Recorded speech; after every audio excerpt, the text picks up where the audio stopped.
Can I help you? I'd like to see the man in charge. He's in here.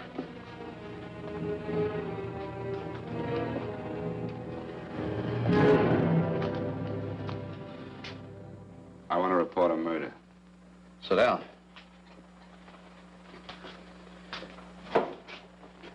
Where was this murder committed? San Francisco, last night. Who was murdered? I was.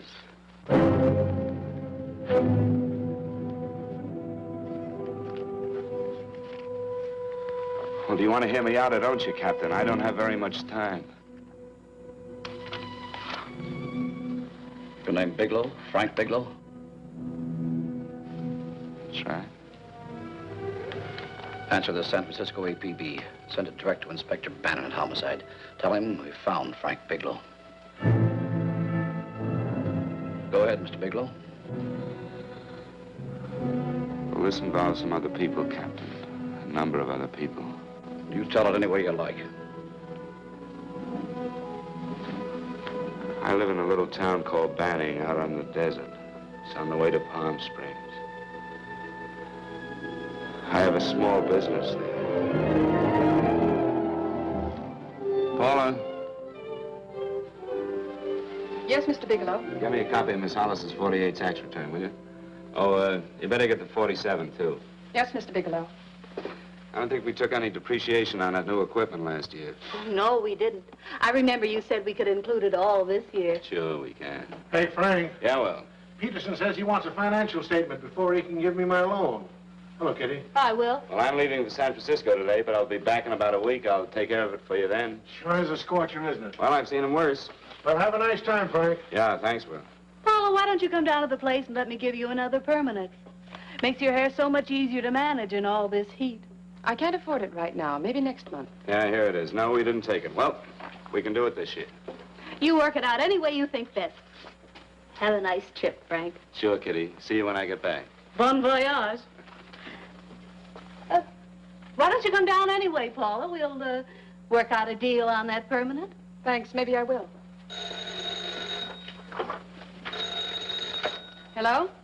Oh, hello, Mr. Hawkins. Just a moment. Do you want him to send your ticket over? No, I'll pick it up myself. No, never mind. Mr. Bigelow will pick it up at the station. Bye.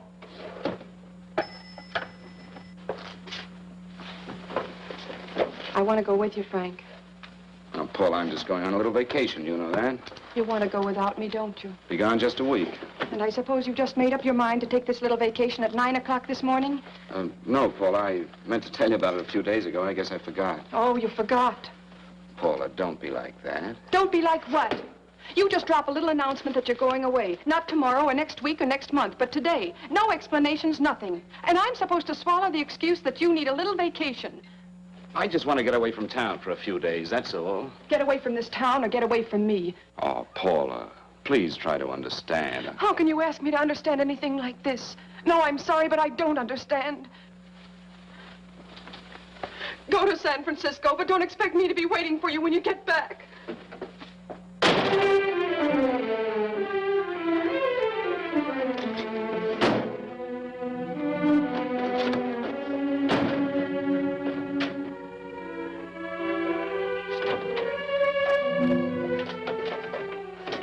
Paula, please, Paul. Come on, turn around, look.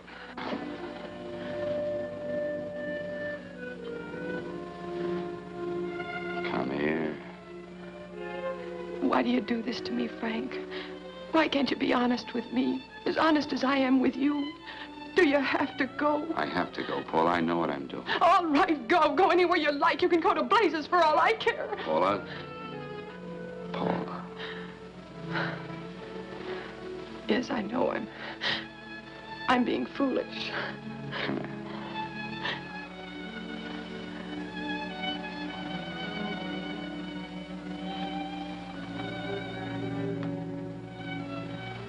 Come on, fix your face. We'll go down to Eddie's and have a drink. All right, why not?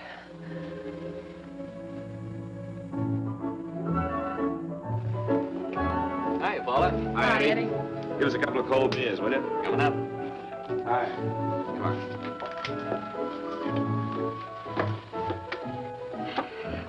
relief. This air conditioning feels good. I sure wish we had it in the office. It'd make working a pleasure. Well, if it stays this hot, don't bother going in the rest of the week. I win 2 races today. How many did you lose? And you would have to ask that. Kind of early for you two, ain't it? Too hot to work. That's what I like to hear.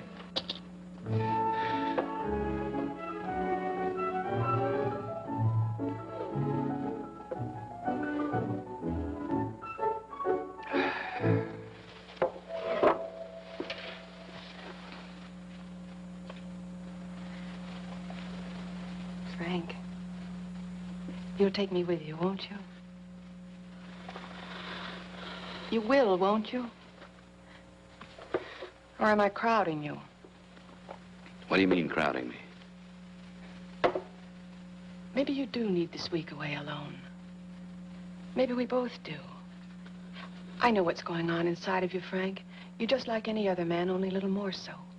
You have a feeling of being trapped, hemmed in, and you don't know whether or not you like it. Look, Paula, I'm going to be honest with you. I care too much for you not to be honest with you. I'm as much concerned for your happiness as I am for my own. I know you've had one bad experience, Frank. I know all about it. But you don't know what it can do to 2 people, Paula. And the woman always gets hurt more than the man. I don't want you to get hurt, darling. More than anything in the world, I don't want you to get hurt. You want to hear some music? All right, Frank. Got a couple of nickels, Eddie? Yeah. This won't bother you, will it? No, next result doesn't come in for half an hour.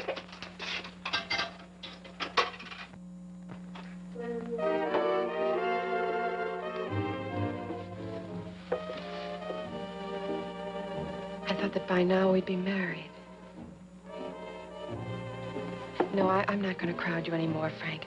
Go to San Francisco. I don't like it, but I'm convinced that you must go. I want you to be very sure, Frank. If it's right, and I believe it is, we'll have something really wonderful together. If it isn't, we should both know it as soon as possible. So you see, even if I could stop you, I wouldn't do it now.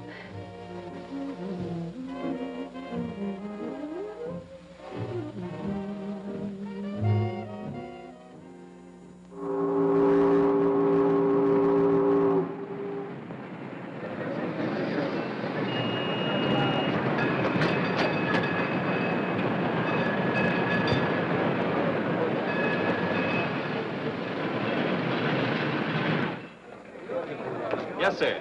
My name is Bigelow. I have a reservation. Yes, sir.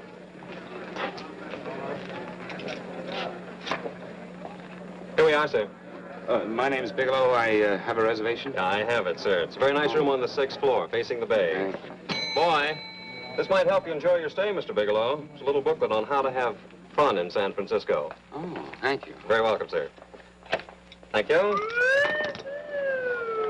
Say, is it always like this around here? No, this is market week, and it's the last day, too. Boy, always around until you need them.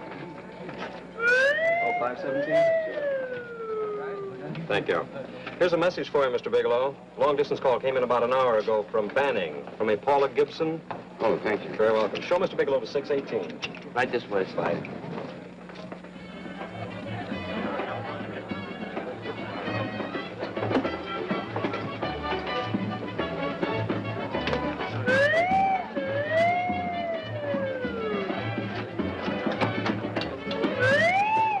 Right this way, Mr. Bigelow.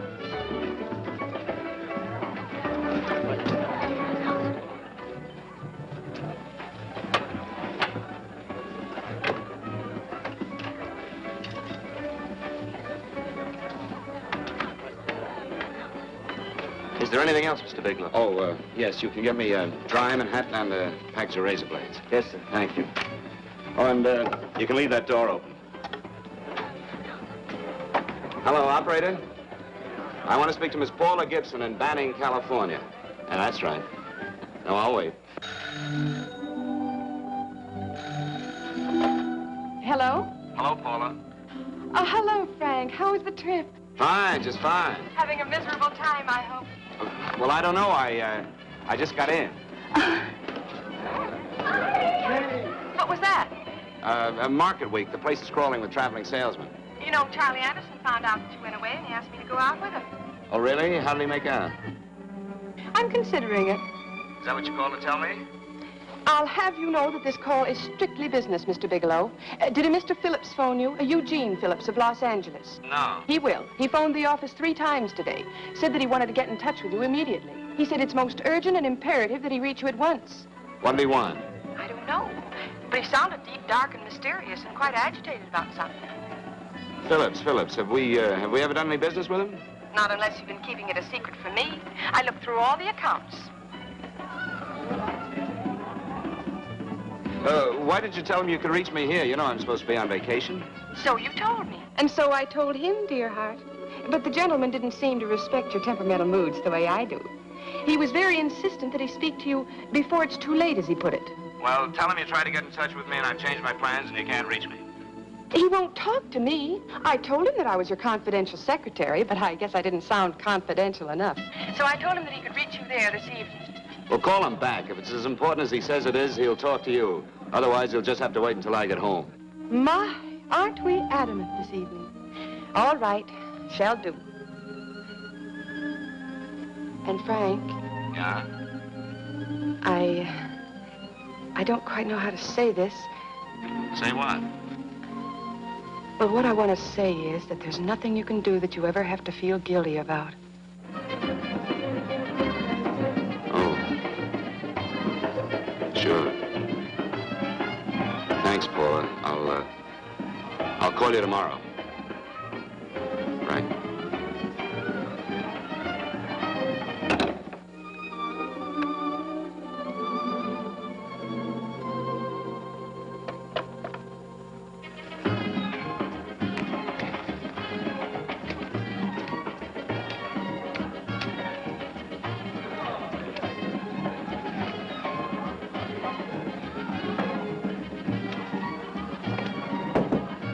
Oh, just put it there, please. You can keep the change. Thanks very much. Say, how long has this been going on? Well, it's been a madhouse all week, but they check out tomorrow. Oh? I thought you were with them. No, I'm just here on a vacation. Why does everybody come to San Francisco and tear loose? Excuse me. Say, I'm awfully sorry to bother you, but would you mind if I use your telephone? No, go right ahead. I'm just across the hall here. One of the boys is using my phone, and he's been on it for a half hour. I just want to call downstairs. Yeah, sure. Thank you. Room service, please. Hey, things really picked up the last few days, didn't they? You right at much business? Well, I'm not here on business. Oh, hello, room service? It's Mr. Haskell in 617. Yes, that's right. Would you send up 3 more bottles of bourbon and 2 scotch? Yeah, that's right. Oh, and some more ice, too. Yeah, all right, thank you. You here all alone? Yes, I just got in town. Well, why don't you join us for a drink? Well, I don't want to barge in on your party. Oh, nonsense. It's not a party. Just a few of the boys entertaining some buyers. You know, the usual thing. A few drinks and some laughs. It's no party. Come on. Well, come on. All right. I know what it's like to be all alone in a strange city. I'm Sam Haskell. I'm Frank Bigelow. You think some of these guys never been away from home before? Yeah. Hey, quiet down a minute. Hey, will you quiet down a second? I want you to meet Frank Bigelow. Hello. This is Jane Carlisle. Hello. Bill Welch. How are you, Mr. Wells? Glad to know you, Bigelow. Jane's the prettiest buyer in San Francisco. Oh, hey, I resent that. You don't think I believe him, Elaine? Well, he spreads that from coast to coast. Oh, gee. But it's good for my morale anyway. I'm George Cantwell.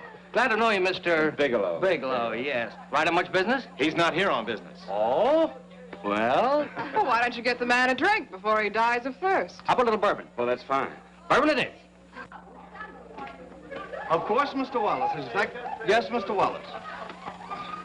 But, Mr. Wallace, I'll need at least a week in Cleveland to visit all my accounts. I can't figure on being in Philadelphia until the 17th. Eddie, will you get off the phone? I want you to meet Frank Bigelow. How are you? That's his boss. He's been trying for an hour to get his expense account boosted. Yeah, the way this guy holds on to $1, you'd think they weren't printing them anymore. Yes, Mr. Wallace. I'm leaving here the first thing in the morning. Yes, sir. Oh, keep your hips loose, Harry, like this. Oh, yeah. How's he doing? Oh, there's nothing wrong with Harry's rummer. The 2 years at Arthur Murray's wouldn't cure. Hey, now, wait a minute. I was doing all right there. This is Sue and Harry Brandis. Hello, good to sir. meet Glad you. How are you? Where'd you find her, Sam? On a dance marathon? She's Bourbon. Really? Oh, thanks. Say, I'll bet you could do the rumba. Well, a little, but I'm kind of rusty. Anything would be an improvement after Harry. Oh, how do you like that? Well, here goes. Hey, you're good. Oh, my wife, she's a good dancer, isn't she, Bigelow? Oh, yeah. Hey, fellas, I thought you were going to show us a good time tonight. Is this doing the town? That's right. We practically bankrupt our stores to buy everything you've got. Then you keep us in this hotel room. I agree. This is my last night to howl before I go back to being a dutiful housewife. Well, it looks like we're stuck, boys. This is where we blow all our commissions in one night. Who cares? Who cares? And you're coming with us, Bigelow. Oh, no, thanks. You run along. I've got to get unpacked and have dinner. Oh, no, you're not going to get away from me. Now that I found a man who can dance, I'm going to hang on to him.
Here, have a little bit of my drink, Frank. No, thank you. Excuse me a moment. Where are you going, Sue, Frank? excuse me. I think you've had enough.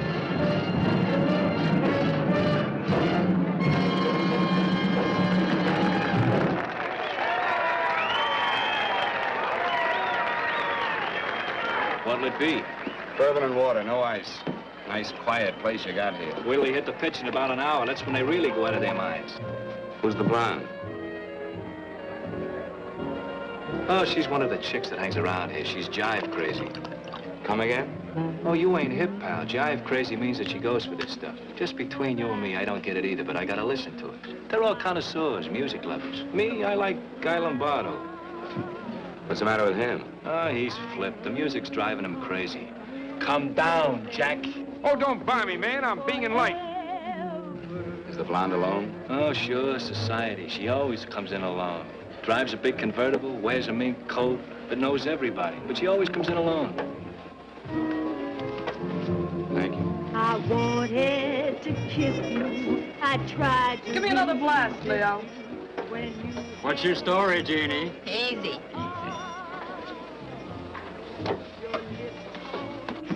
Hello. Easy. Dig the fisherman. Oh, that's really silk, isn't it? Can I buy you a drink? Sure, thanks.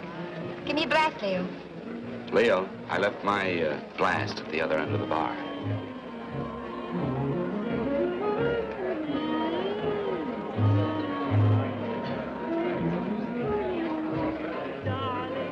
name's Jeannie. What's yours? Frank? I've never seen you here before, Frank. Well, I've never been here before.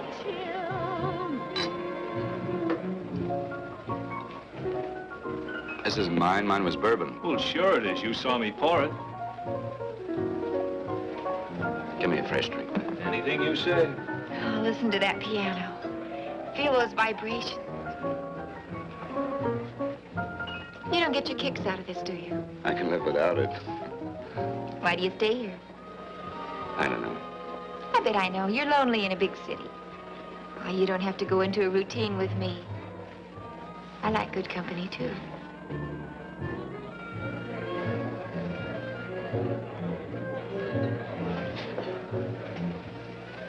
Say, there are some people there I want to avoid. Couldn't we get out of here? Let me think about it. Oh, come on. How about going somewhere else? Huh? Why don't you meet me later? Okay. Where? I tried to forget you, but you whispered, darling, I love you. Call me at that number later. It's my next stop. They've got a band there that'll really send you. See you, Jeannie. Easy.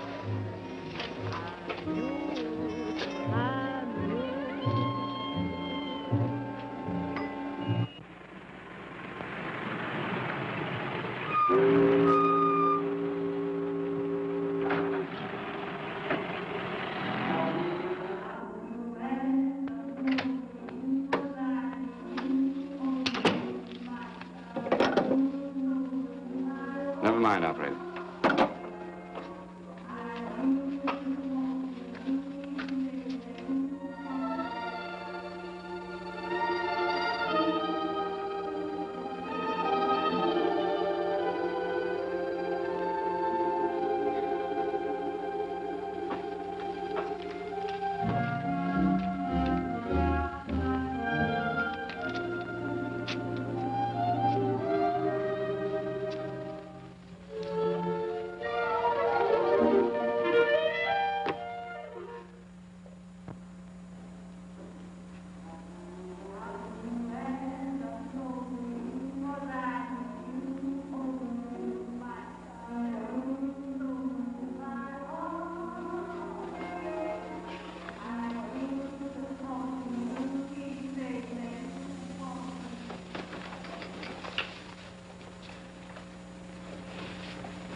Room service, please.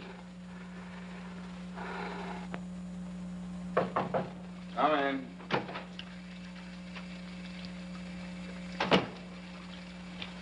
Be right with you, waiter. Yes, sir. Rest well, sir? Yeah, sure. May I? Go ahead. It's on there for you. Thank you, sir. Would you like anything else? Oh, thank you, that's all. Waiter, Yes, sir. take this away. Is there anything wrong, sir? No, just take it away. I don't even want to look at it. Are you all right, sir? Yeah, sure. All right, I just had too big a night, I guess, that's all. I need some fresh air. Of course. Thank you, sir.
Lungs in good condition.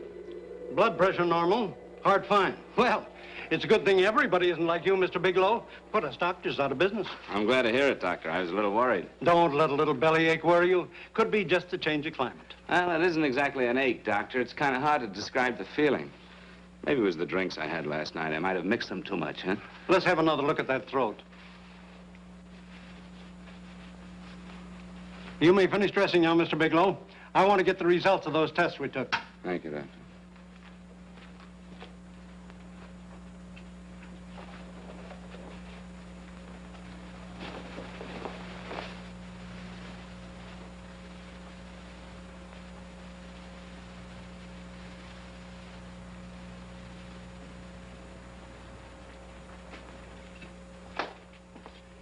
Mr. Bigelow, this is Dr. Schaefer.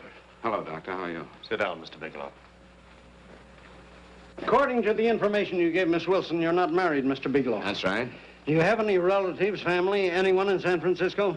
No, no one. I don't know a soul in San Francisco. Where is your home? What is this, Doctor? Why all the questions? You're a very sick man, Mr. Bigelow. Sick? But you told me I was in good shape. Yes, I know. But my preliminary examination didn't reveal your true condition. You sound as if it's pretty serious, Doctor. It's extremely serious. I want you to understand that we wouldn't tell you something like this unless we were absolutely certain. Well, of course, of course. You must steel yourself for a shock, Mr. Bigelow. Well, go on, Doctor. What is it you're trying to tell me? Our tests reveal the presence in your body of a luminous toxic matter. What is that exactly? A poison that attacks the vital organs. Poison? We have no alternative but to tell you this. Your system has already absorbed sufficient toxin to prove fatal. I wish there was something that we could do. What do you mean, wish? You mean there's nothing? There is nothing anyone can do. This is one of the few poisons of its type for which there is no antidote. Well, this is fantastic. This is the most ridiculous thing. You don't have very long. What do you mean? A day, possibly a week, 2 weeks at the outside. It's hard to say exactly. Well, this is impossible. I don't believe it. You've made a mistake. That's it. It could be a mistake, couldn't it? You have made a mistake, haven't you? Answer me. Dr. Schaefer is an authority on toxicology. Been no mistake, Mr. Bigelow. Do you realize what you're saying? Well, you're telling me that I'm dead. Do you think you can explain my life away in just a few words? Why, I don't even know who you are. Why should I believe you? You must calm yourself, Mr. Bigelow. We want to offer you every assistance that we... Assistance? Who wants your assistance? Who wants anything from you? You're nothing but a couple of phonies. Why, I think you're crazy. That's it. You're crazy. The both of you. You're crazy.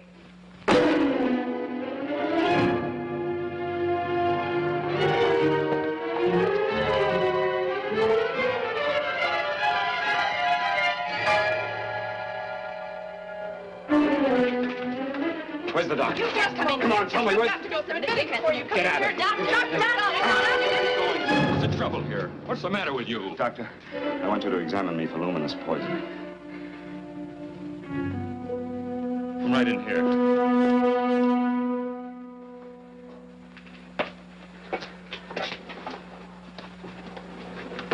Yeah, you've got it all right. Your system has already absorbed it.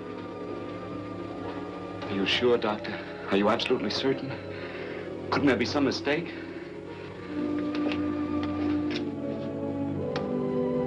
There it is. The toxin is actually luminous in the dark.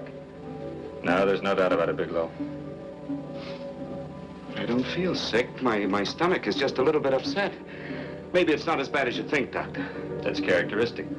With a heavy jolt, you go suddenly in a matter of hours. But if the stuff is taken in a lesser degree, you last a while, and then...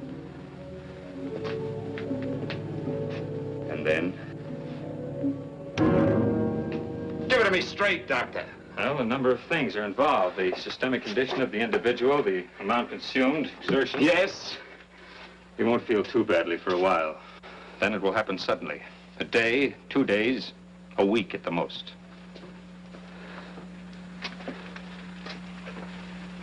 A day?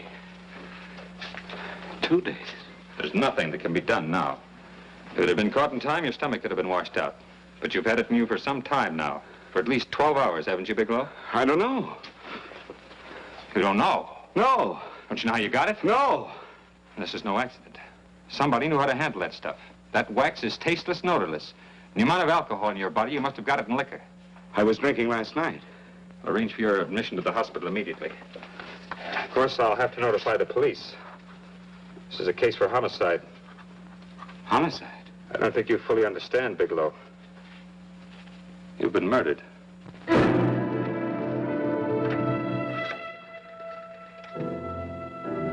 Get me police headquarters, please.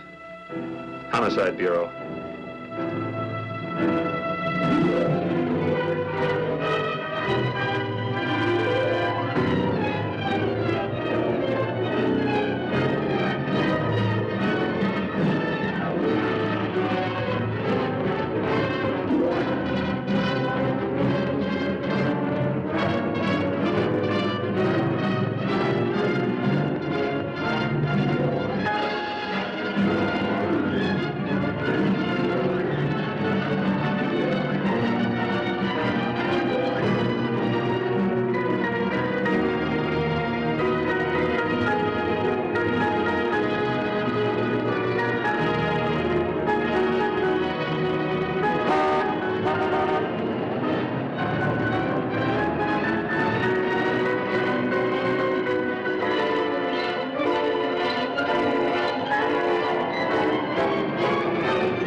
Open up.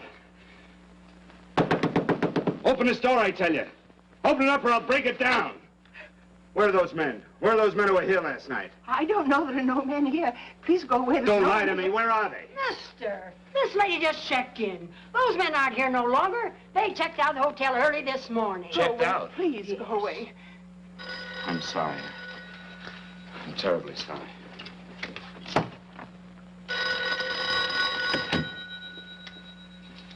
Hello? Please, Mr. Bigelow, my eardrums. Oh, hello, Paula.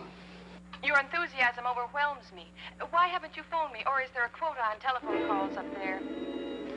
I'm sorry. I've been busy. I'll bet you have. Visiting the museums, no doubt. What's happening up there that's exciting or different? Nothing, not a thing. I'll bet you miss me, but you're too stubborn to admit it.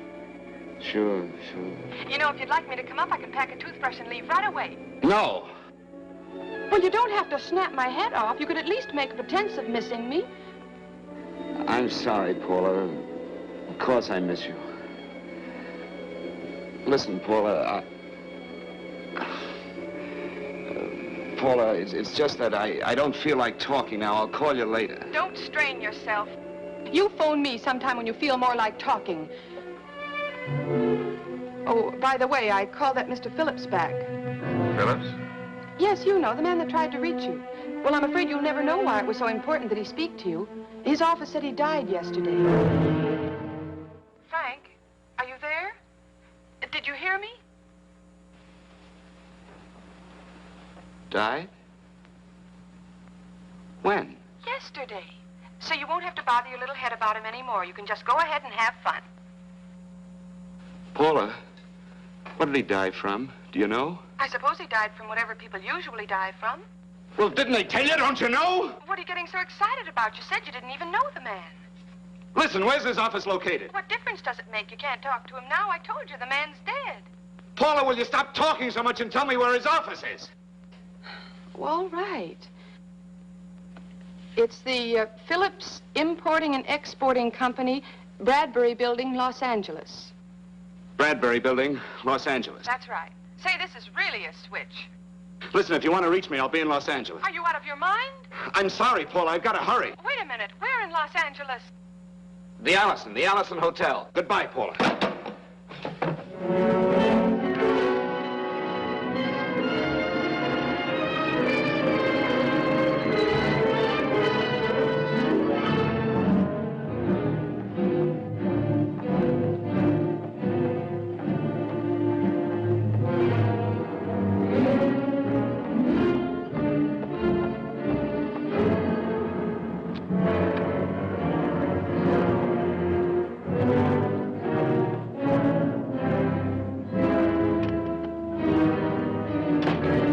To see someone in charge here. What is it in regard Well, it's to? a personal matter. It's quite urgent.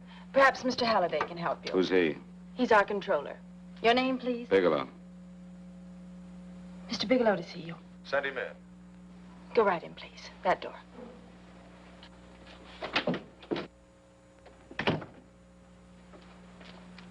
Mr. Bigelow? How are you, Mr. Halliday? What can I do for you? Well, Mr. Phillips phoned my office several times yesterday. I'd like to find out what it's all about. You know Mr. Phillips died yesterday? Yes, I know. Well, I don't understand. If he phoned you, didn't he tell you what it was about? Well, he didn't speak to me. I wasn't in my office at the time, and he wouldn't tell my secretary. Well, I'm afraid I can't be of much help, Mr. Bigelow. I have no idea why Mr. Phillips tried to reach you. I'm sorry you had to make the trip for nothing. How do you know I made a trip? I didn't say anything about making a trip. I merely said he phoned my office. My office could be here in Los Angeles. Miss Foster, Yes? didn't you mention something yesterday about Mr. Phillips speaking with Mr. Bigelow in San Francisco? I said that he had phoned Mr. Bigelow's office in Banning, but that Mr. Bigelow was staying at the St. Francis Hotel in San Francisco. I'm sorry you misunderstood me. Do you know why Mr. Phillips called? No, I don't. All right, thank you, Miss Foster. You can understand that we've been somewhat upset around here. Now, if you don't mind,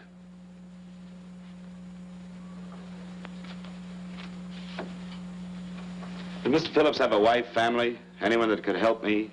you can't intrude on people at a time like this just to satisfy some curiosity. It isn't just curiosity. Then I suggest you wait a week or so. I can't wait. Well, I'm sorry you'll have to. Well, there's always a phone book. You're a pretty aggressive fellow, Bigelow. Are you quite sure that this is as important as you make it appear to be? It's important. Mrs. Phillips lives at the Sunset Arms Apartments. Thank you. I needn't tell you she's under a strain. I suppose you're capable of using a little more tact with her than you demonstrated with me. I think I can handle it. By the way, what was the cause of Mr. Phillips' death? Suicide. He leaped from the balcony of his apartment.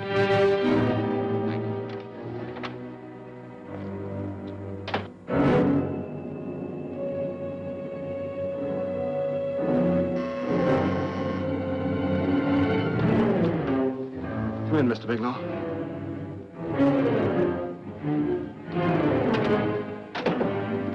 I'm Stanley Phillips, Eugene's brother.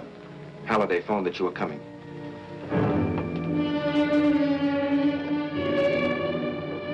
This is my sister-in-law, Mrs. Phillips. I'll try to make this as brief as possible, Mrs. Phillips. I'm afraid I can't be of any help to you, Mr. Bigelow. I haven't the slightest idea why my husband wanted to speak to you. Well, I guess Halliday covered just about everything. Did your husband ever mention anything about me, Mrs. Phillips? Anything at all? No. I can't recall Eugene ever having mentioned your name.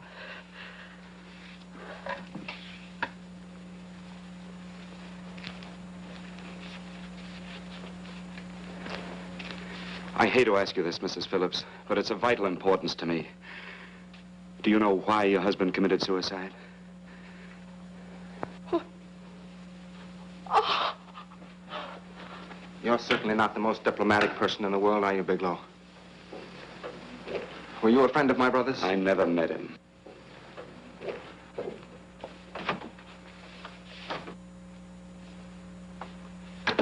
My brother was in a jam, a pretty bad jam. He was arrested 2 days ago. He sold some iridium to a dealer by the name of Majak. It's a very rare metal, very costly. Anyway, the iridium turned out to be stolen. He was released on bail yesterday, but he faced a pretty stiff prison term. Men have committed suicide for less. Yes, I know. That's how the police feel about it. What puzzles me, though, is this crooked deal. Knowing Eugene, you wouldn't say he's the type of man to be mixed up in anything like that, now would you? I told you I never met him. That's right, so you did. Now, what's this all got to do with you, Bigelow? I don't know. Let's come play with each other, Bigelow. Surely you must have some idea why my brother was so desperate to contact you. I have no idea. That's odd. Then how could it be of such vital importance to you? Well, you seem to know the answer to everything else. Maybe you know the answer to that one, too.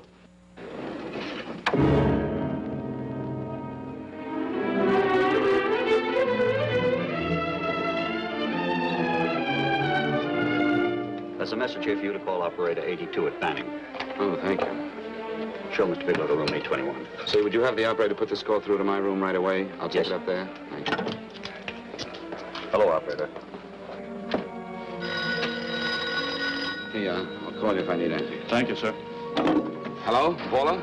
Well, Sinbad, I'd just about given you up for lost. Now, do you mind telling me just why you rushed down to Los Angeles?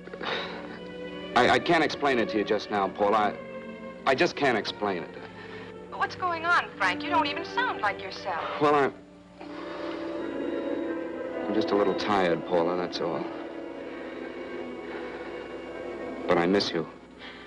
Oh, Frank. I can't tell you how good it is to hear you say that. And here I was worrying that I'd lost my charm. When are you coming home, Frank? Soon, Paula. I'll be home soon.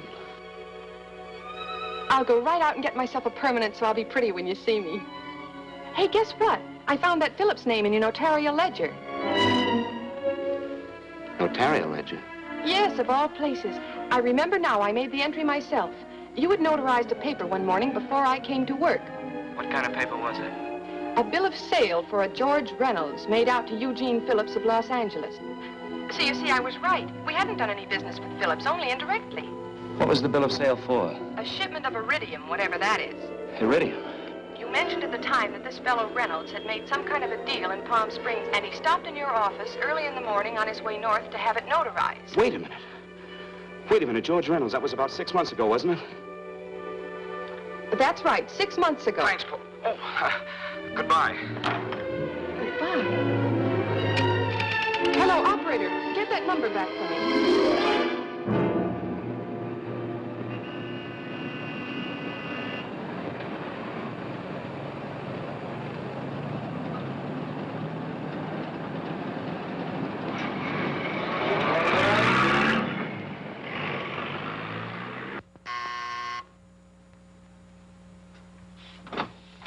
I've got to talk to you, Mrs. Phillips.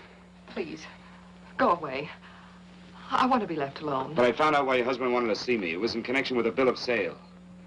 Come in. Thank you. What do you know about a man named George Reynolds? George Reynolds? Yes. Why, that's the man my husband claims sold him the iridium. And what did Reynolds claim? Reynolds disappeared. Yes?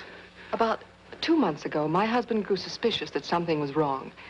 Since then, he tried in every way to locate Reynolds, but could find no trace of him. But I don't get it. Your husband could have proved he made a legitimate deal by showing the bill of sale he got from Reynolds. Then there was a bill of sale? Yes, of course there was. My husband swore there was, but at the time of his arrest, he couldn't find it. It was mysteriously missing. Well, then, if your husband could have shown proof, it would have been George Reynolds who would have faced the prison term. Eugene was convinced that Reynolds had stolen the bill of sale. He was the only one who had reason to eliminate evidence of the transaction. Thank you, Mrs. Phillips. Thank you very much. You've been very helpful. Oh, if you'd only come sooner, Mr. Bigelow. My husband might be alive today. I know.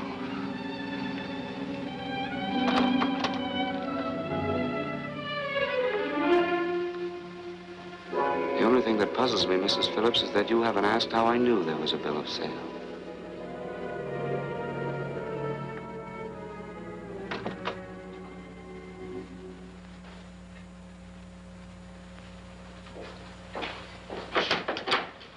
Mr. Holliday isn't in. He should be back shortly. I think you're the one who can help me, Miss Foster. Mr. Phillips tried to reach someone else before he called me yesterday, didn't he? Why don't you ask Mr. Holliday? Obviously, Mr. Holliday wasn't here yesterday, or he wouldn't have had to learn from you that Phillips called me. And you're the logical person to know who else Phillips called. I don't believe that's any of your business, Mr. Bigelow. Don't think you're revealing anything confidential, Miss Foster. I know that he tried to reach somebody else. Mrs. Phillips told me. You're bluffing, Mr. Bigelow. I don't know what you're after, but you're trying to trick me. Mrs. Phillips didn't tell you a thing. How do you know that? Mrs. Phillips knows nothing about it. She doesn't. Well, why wouldn't she? Wait a minute. I was talking about George Reynolds. Who did you think I meant? Just who is it that Mrs. Phillips doesn't know I about? told you before, that's none of your business. All right, young lady, I'm going to give it to you straight. Phillips was murdered. Murdered? I don't believe you. He told me because he needed me to clear him. Phillips was innocent. Innocent men don't have to jump out of windows. Murdered? Just who are you trying to protect, Miss Foster? Why are you so afraid to tell the truth? I'm not protecting anybody. I haven't any more to say. All right, young lip, listen to me. This thing is going to explode wide open. If you've got nothing to hide, you better start talking. Or maybe you are mixed up. No! Well, then come on. Mr. Phillips called Marla Rakubian. He went to see her yesterday morning. Who's Marla Rakubian? She's a model. She and Mr. Phillips used to be quite friendly, but he hadn't been seeing her for quite some time. Come on. The last couple of months, he'd been trying to locate her and finally learned where she lived yesterday morning. When he returned from seeing her, he was terribly upset and excited. That's when he had me put in the calls for you. When he couldn't reach you, he went home. The last time I saw him alive. Give me Marla Rakubian's address. I don't think Mr. Phillips realized I was aware of his friendship with Marla Rakubian, and out of respect for him, I never intended to tell anybody. I had no idea that she had anything to do with the trouble he was in. I admire your discretion, Miss Foster. You know, you must be pretty friendly with Stanley, Miss Foster. He knew how desperately his brother tried to reach me yesterday, and he wasn't even here at the time. And now you seem to know all about what happened in Mrs. Phillips' apartment.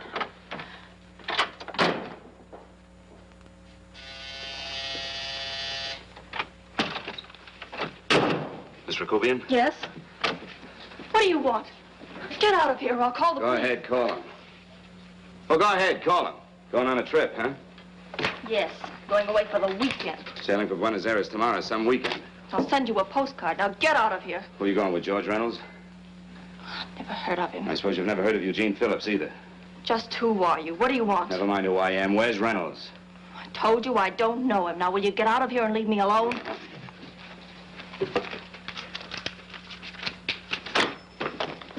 So you never heard of George Reynolds, huh? And don't try to tell me that this isn't him because I've seen him. If you think you can scare me, you're crazy. Look, I know that Phillips came here yesterday. And right after he left, he was pushed out of a 6-story window. Pushed? Phillips committed suicide. Your playmate Reynolds murdered Phillips. And then he went up to San Francisco to get me. Because I knew about a certain bill of sale.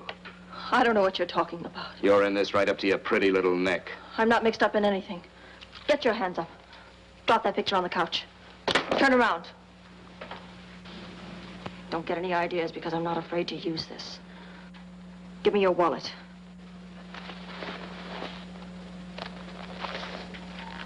Frank Bigelow, Hotel Alex.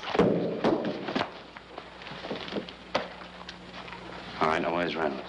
I don't know. I don't know where he is. Is that what you told Phillips yesterday? I told him exactly what I'm telling you. I haven't heard from him in months. Yeah? You're mighty careful of the picture of a man you haven't heard from in months. What does the Ray stand for? It was a pet name. Do you mind? Oh, it sounds very cozy, Miss Rakubian. You and Reynolds call each other pet names while you make a sucker out of Phillips. Phillips made the deal because he wanted it. Yeah? I'll bet you weren't above using what it takes to help make him want it. Who's paying for this trip? I am. Really? A first-class trip to Buenos Aires on a model salary. Don't make me laugh. Since you and Reynolds aren't seeing each other anymore, you don't mind if I keep this to you? If I were a man, I'd punch your dirty face in. You know, I really believe you would. Oh, I almost forgot. Your tickets. Don't be surprised if I'm there to see you off.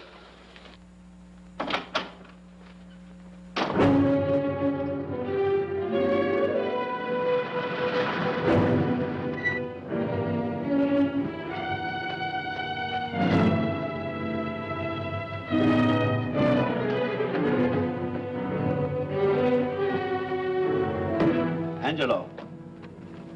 Angelo! Oh, Angelo.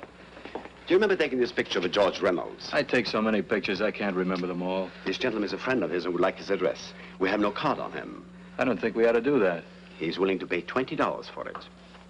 That's the paper we used last year. Of course, you understand, we usually don't give out the information about our clients. I know, you're a couple of high-class fellas. Thank you.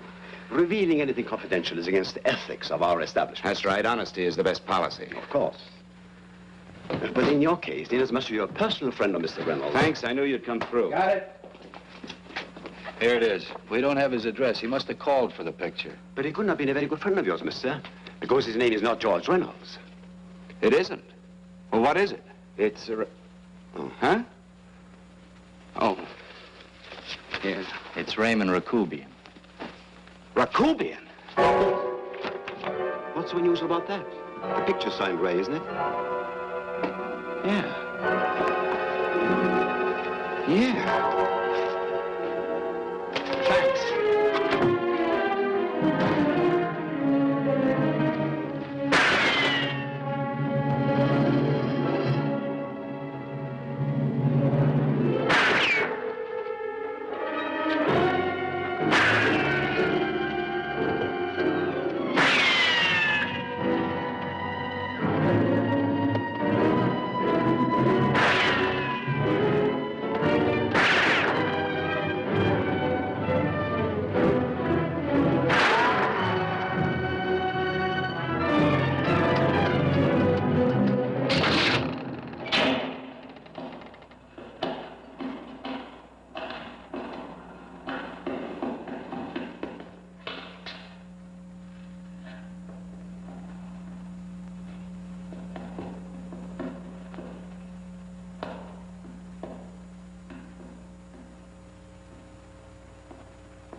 Your lips called me baby, then I thought that maybe love.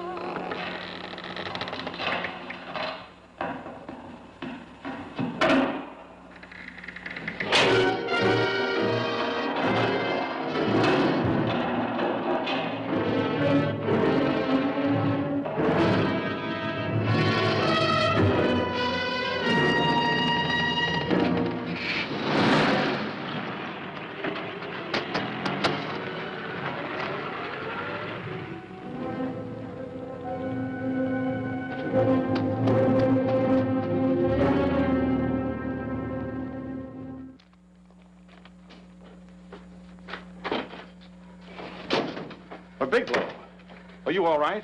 Can I get you anything? No, thanks. Do you know this man? No. No, I don't think so. Are you sure you've never seen him? I'm quite sure. Does the name Raymond Rakubian mean anything to you? No, I never heard of him. Why? He also uses the name George Reynolds. This is Reynolds? That's right. Well, where can we find him? That's what I want to know. Tell me something, Halliday. You're the controller here. How come you didn't know about that bill of sale? Phillips made that deal before I came to work here. Yeah, but you still keep records, don't you? For some reason, which is none of my business, Phillips preferred to keep that among his personal papers. Now, does that answer your question? You came in here today asking for some information that you needed, and I tried to be as cooperative as I could. But now you're beginning to annoy me. So get out before I throw you out.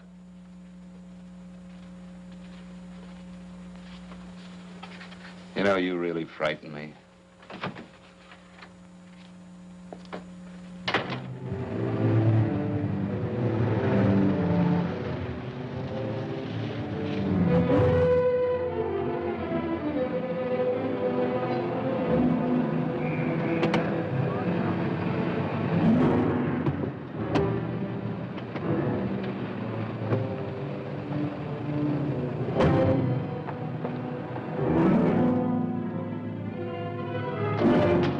about time you showed up, Bigelow.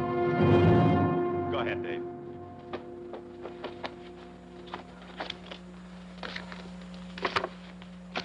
Real cute, ain't you, Bigelow? Just real cute. Paula didn't lose much time getting a hold of you guys, did she? Shut up. Let's go, Bigelow. Look at him. He can't take it. Soft in the back. You do that again and I'll kick your face. Lay off, Chester. Cut it out. Shut up! Who asked you? Better let him answer. The clerk might know he's in. Go ahead, Bigelow.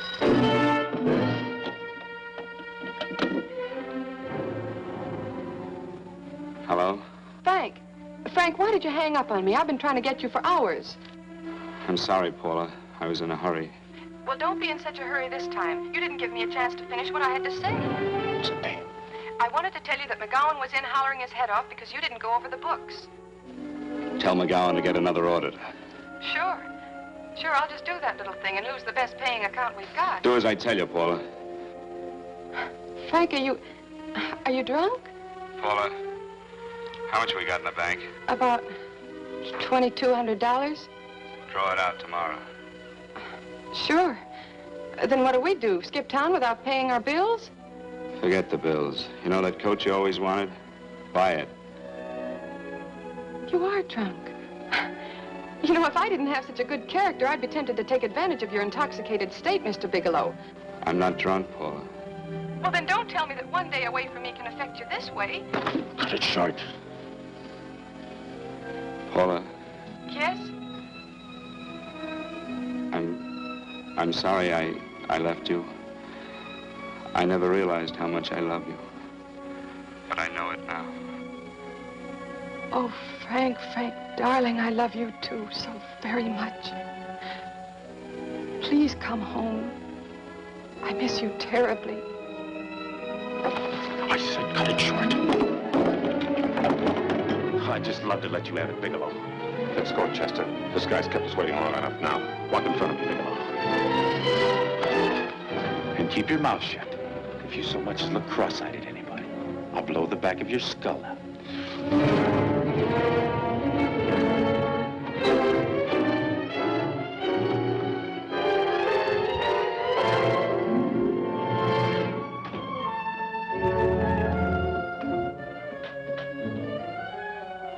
This Bigelow's real cute. He wanted to get tough with Chester. He don't know Chester. Did you get the picture? Don't I always get what Mr. Majak sends me after? Majak? That's right. I'm the dealer who bought the iridium from Phillips. I get it. You have Rakubian unload stolen stuff on Phillips with the help of Marla here, and then you buy it back from him. Oh, you certainly made a sucker out of Phillips. What is it, Mr. Bigelow? Exactly what is on your mind? I'm looking for Raymond Rakubian. Why? Well, now, Marla here has told you everything else. I'm sure she must have told you that, too. Oh, you don't expect me to believe this conversation. So, what is on your mind? I mean, underneath. You forced your way into my affairs, and now I want to know why. I just told you. I'm looking for Raymond Rakubian. Don't get cute. I'm just itching to work you over. Soft in the belly. Can't take it. See what I tell you?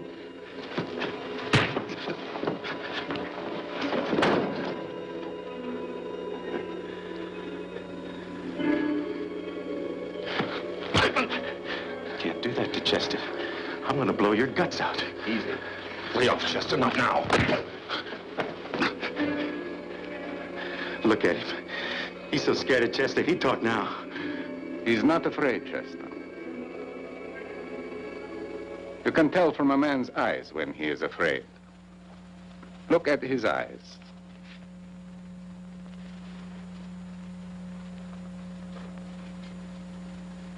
Oh!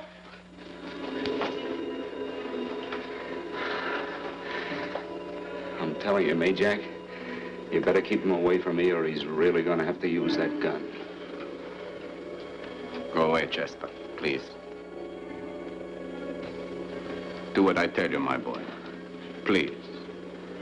And help Dave. Joe. are in pain. He's an unfortunate boy. He's psychopathic. He's unhappy unless he gives pain. He likes to see blood. Come with me, Mr. Bigelow.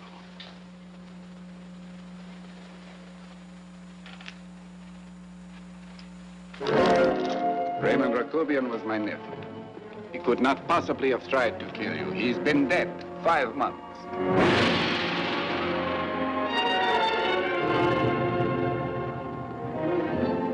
I'm afraid you have been sidetracked. Provided it is true that somebody made an attempt on your life. Somebody made an attempt again today. I had no reason to kill you, believe me. What do you mean you had no reason? I notarized a certain bill of sale. You notarized the bill of sale for Reynolds, not Rakubian. Now, what I told you was true. I had no reason to kill you. That's a closet, Mr. Bigelow. And under other circumstances, you could go home now. But now you present a problem. You know too much, and I am in danger. Chester! Suppose I were able to prove to you that I only want to find the person who tried to kill me, and I won't cause you any trouble. You know I can go to jail for 10 years for this little business. 10 years. At my age, that's my life. That means my entire life. With my life, I do not take chances. I am sorry, believe me. You want Joe to go with you? No. Just Bigelow and me. And baby Mace too. But Major... Goodbye, Mr. Bigelow, and forgive me. Let's go, Bigelow. I guess you won't be there to see me off.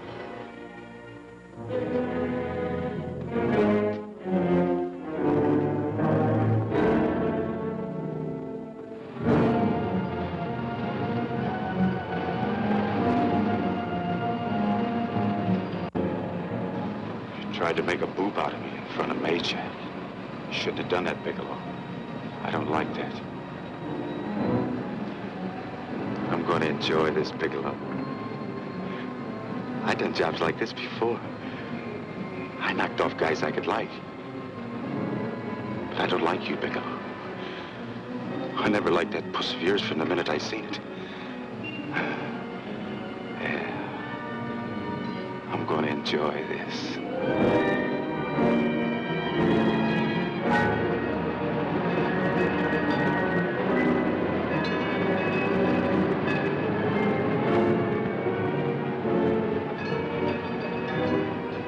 Scared yet, are you, Bigelow? But you'll be scared. Good and scared. I think I'll give it to you in the belly. You don't like it in the belly?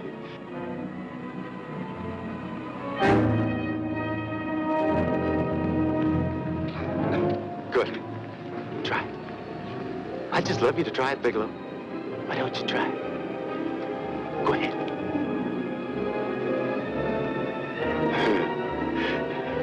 Didn't have the nerve, did you, Bigelow? I think I'll give it to you right in the belly.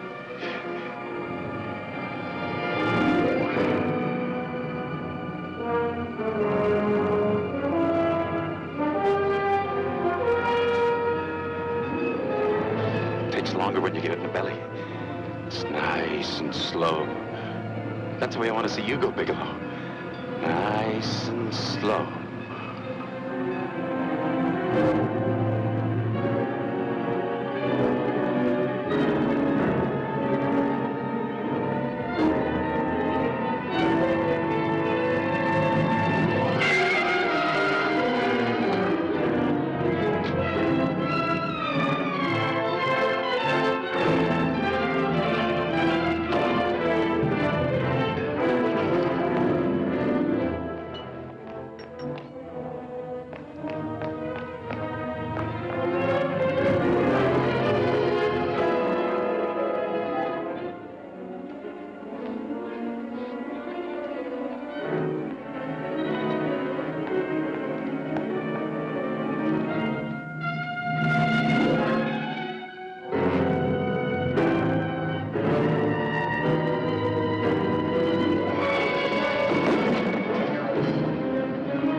right. Yes, I'm all right, Paula, but what are you doing here? How did you get here? Freddie Ross flew me down. I had to come. I had to see you. You shouldn't have come, Paula. You shouldn't have. What is it, Frank? You're in some kind of trouble. I know it. Look at you. You're a sight. Your clothes look as if you've slept in them. Are you ill? You are. You're feverish. I'm all right, Paula, and I'm not in any trouble, believe me. You're lying, Frank. Right after I spoke to you, I got a phone call from the San Francisco police. They asked if I knew where you were. You didn't tell them anything, did you? Of course not.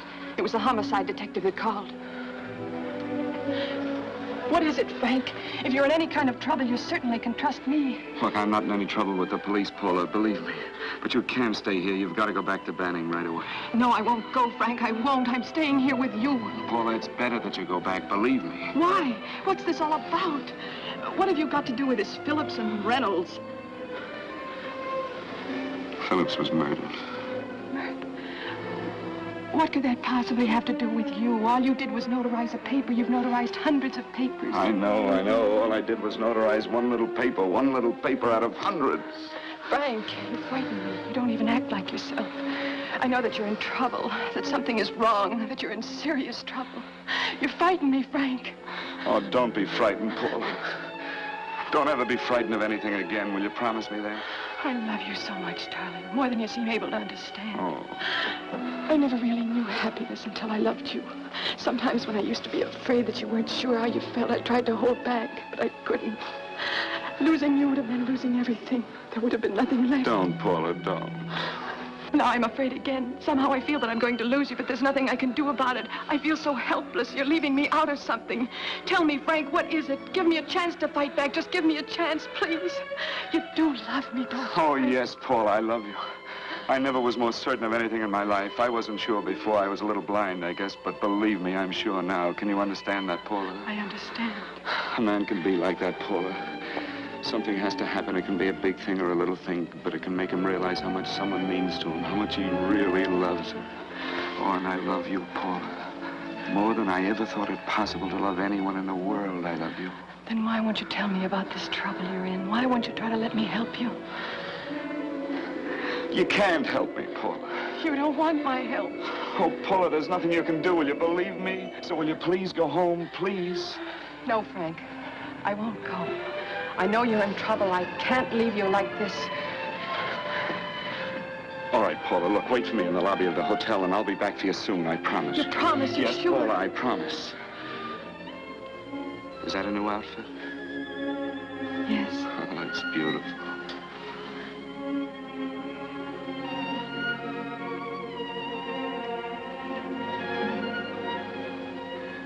You'll come back to me, won't you, Frank? Yes, Paula, I'll come back, I promise. Please hurry, darling. Oh, I love you. I love you, Paula.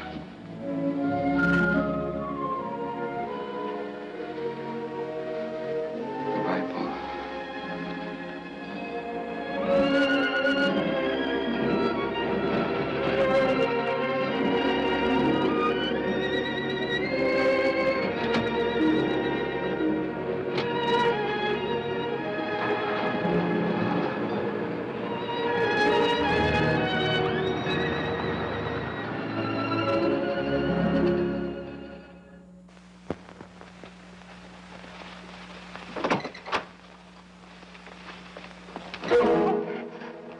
Stanley here? You sure? All right, get in there. Now get Stanley on the phone. Tell him to come over here right away. Use any excuse you want. What are you going to do? What was Stanley going to do when he used me for a clay pigeon today? I don't know what you're talking about. Don't act innocent with me. I fell for that once. I don't know what you mean. I told you everything you wanted to know this morning. Yeah, you told me just enough so I'd get sidetracked and wouldn't know that Stanley was the one I was after. Stanley? Oh, no. You and Stanley have been together on this from the start. Now, come on, get on that phone and call him. Don't let him know I'm here. Bigelow.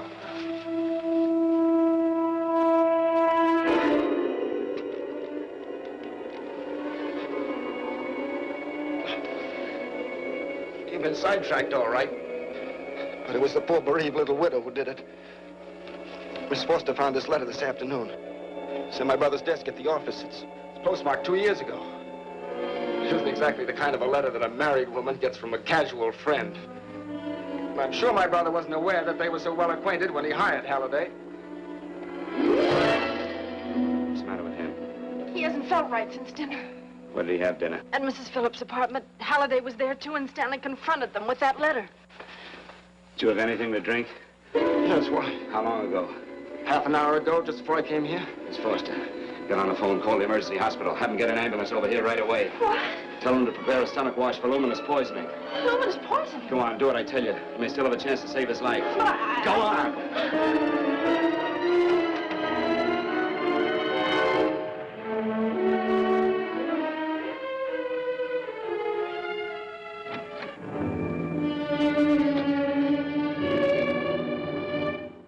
I found George Reynolds, Mrs. Phillips.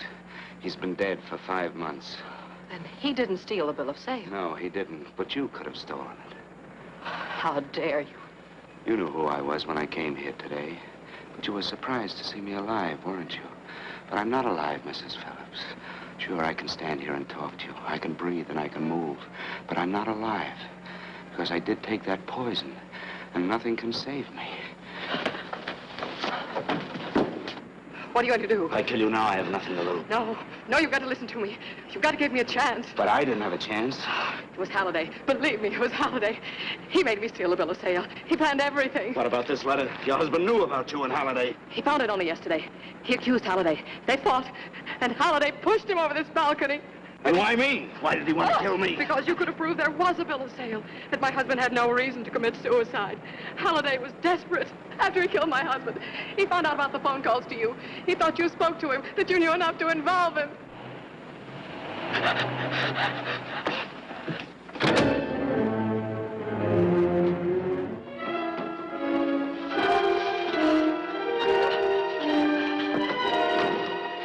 Where's Halliday?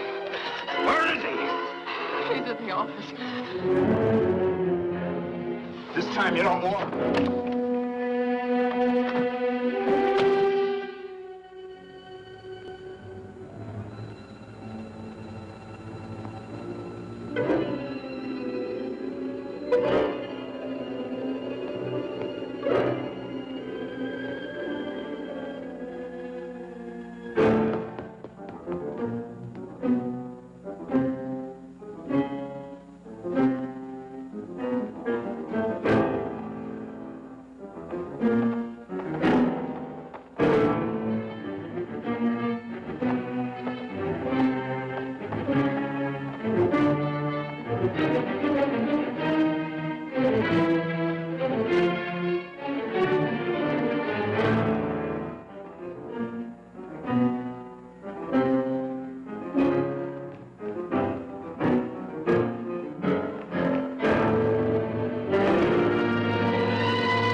Come on, come on.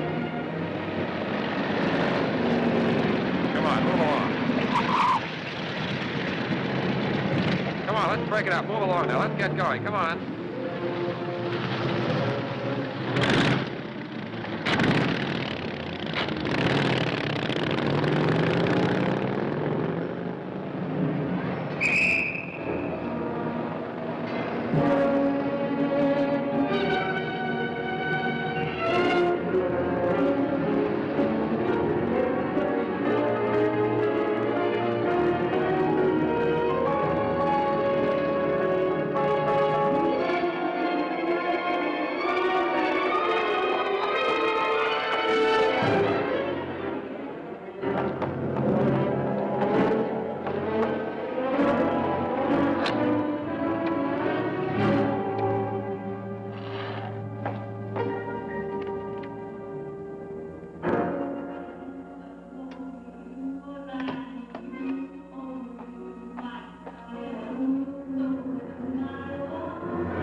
All I did was notarize a bill of sale.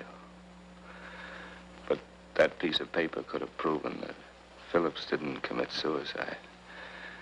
He was murdered. And that's why Halliday poisoned me.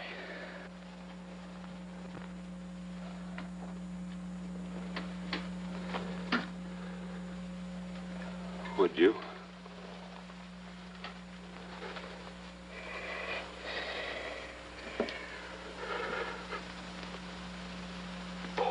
Paula.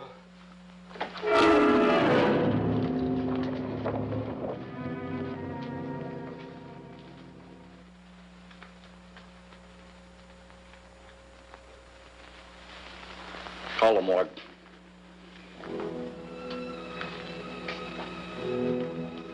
Johnson, you go to the Allison Hotel, find Paula Gibson. Don't tell her anything. I'll break it to her.